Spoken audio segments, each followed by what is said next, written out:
Glock 26 review by Eddie. If you watch any of my other videos, I want to let you know that I'm not going to get too much into the size, the weight of the gun, because that's not something that I'm necessarily going to care about. I do want to give you my impressions of the weapon, how I think it feeds and how I think it shoots, and what you might possibly be able to use it for. For those of you that don't know, the Glock 26 is a 9mm version, 9x19, 9mm Luger, 9mm Parabellum. They're all the same round, and that's this bad boy right here. This is a 115 grain Winchester white box, I believe, just some junk round that you can throw down range. Now, this is not my preferred carry load for a 9mm. When I carry, I will be carrying 124 grain plus P rounds is what I'll probably use in this right here. So let's get on to the review. First of all, the weapon is safety checked. As you can tell, there's nothing in the gun because it is completely taken apart. A couple things I wanted to quickly go over about the Glock Gen 4 that makes it a little different than the Generation 3 Glocks. First thing I want to go over, the main differences between them here is going to be the stippling that you have right here on the actual grip. Now this stippling that you have here is a little different than a Gen 3 because it's a lot more aggressive. You can hear it. You can see how aggressive it is, and if we bust in a Gen 3 right here, you can see it's a lot smoother texture. It has aggressive stippling up front and fairly aggressive stippling in the back, but it is not anything like that. I mean, this is rough stuff. This is probably, it almost feels like sandpaper. So if you were a fan of Talon grips or some other type of grip on your Glocks, you'll probably really like the Gen 4 series Glock right here. You'll really like that. Another big difference that you have here between the Gen 3 and the Gen 4 is your magazine release. This little guy right here versus this guy right here. The Gen 4 also has ambidextrous mag release options, so you are able to take a simple pin out, flip this to this side, and if you're a lefty, you will like to shoot this gun a lot better. There are adjustable back straps that you pop this pin and you can make the Glock hump bigger or smaller if you like to. However, as a carry weapon, I want it as physically small as possible. So one thing that you'll see a lot in some other videos about the Glock is this, which is the dual capture recoil spring. Because this is the baby Glock, this is the smallest Glock that they make currently. This is a dual capture recoil spring, and it's designed to absorb some of the impact from the round a little bit more. All the baby Glocks have this, so the 29, the 27, this one, they're all going to have this. Now, the Gen 4s, regardless of the size, whether it be a compact, full size, or tactical, they all are going to have a dual capture recoil spring. Glock says that for two reasons. The first reason is they say it's because this will last longer than a standard single recoil spring. I don't know how you want to last. I mean, I've heard of guys that have 300,000 rounds on their stock recoil spring. So for Glock to say, you know, we want this for better reliability, I think it's kind of more of a gimmick. I think a lot of other weapons were using this, like the M&P, the Smith M&P series, the Springfield XD were using dual capture recoil springs. I think Glock just wanted to jump onto the bandwagon. I mean, people are very impressionable, and if you say that this thing right here limits recoil, they're going to believe it. So whether or not this limits recoil or not, and I'll see if I can get a Gen 3 recoil spring to show you here in a second. I mean, your mileage may vary, but one thing I do want to tell you is that to me, this being a dual capture recoil spring is not limiting it. Luckily, I just happen to have a 3rd gen recoil spring right here, and you see how it's single spring. So if Glock wanted to make something more reliable, how about you give me a spring that's not fed on a plastic bar? That'd be nice. Don't give me all this extra stuff right here, because to me that's just more stuff to bind and more issues to have. So let's go ahead and go to the inside of the firearm here.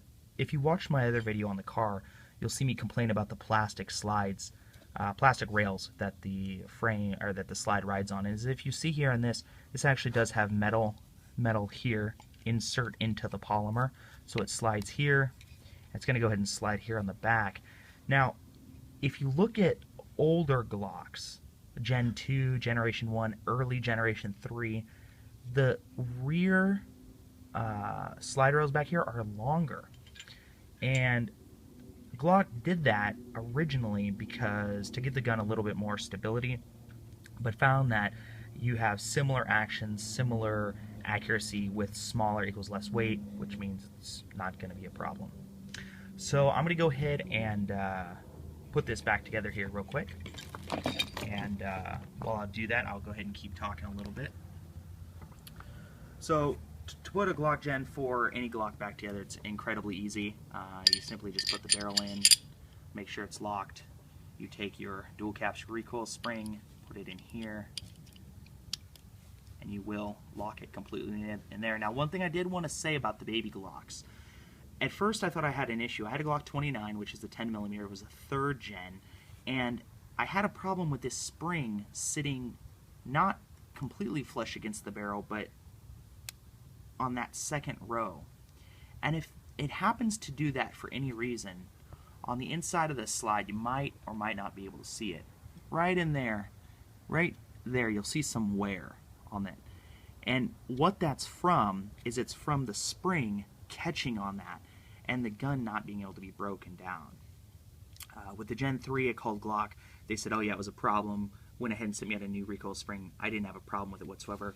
With this Gen 4 here, I'm not really going to bother calling Glock because unless there's a problem with it, just keep shooting away, is what I say. So, not a problem. So to put it back together, let's see if we have the same issue we had with the car. Oh my gosh, it worked. So, a couple things that you might have with the Glock that would be a little bit more efficient than if you didn't have it is you have a lot of universal features with the Glock that if you fire one Glock, most Glocks are going to kind of feel the same. The grip angle, you know, is really going to hold it well, and for somebody like me, I've had some issues here reconstructively with my wrist, and the grip angle really it lends itself to the way that I hold the firearm. So now it is a double stack magazine with this 9mm, meaning that it does hold 10 rounds right here. Holds 10 rounds, and it is a flush fit into the magazine. So put it in completely flush, easy to conceal. It's a fun gun, and let me tell you, this is a fun gun to shoot. If you think 9mm is not a stoppable round, and you think that you shot placement, you know, you hear people talk about 9mm, oh, my shot placement. Look, just simply having this is a deterrent from a bad guy, okay? If you should have to use this with the right ammunition, it's not going to have a problem. There's a reason why militaries all over the world use 9x19, and at the end of the day, you do have 10 rounds. Now, one of the cool things about the Glock 9mm, so you're talking the 34, the 19, the 26, and the 17, is magazine options. You know, you have this right here, which is the standard 10-round flush fit magazine that you have for it. And then, you know, if you ever feel like you need more ammunition, you do have other options as far as what you can do with the Glock itself. One thing I can tell you is that you always want to be sure that you use factory Glock mags, okay? Don't buy that cheap Chinese, Hong Kong rubber dog shit out of China stuff that you might find. Spend the extra 10 bucks, get something that actually says Glock on it.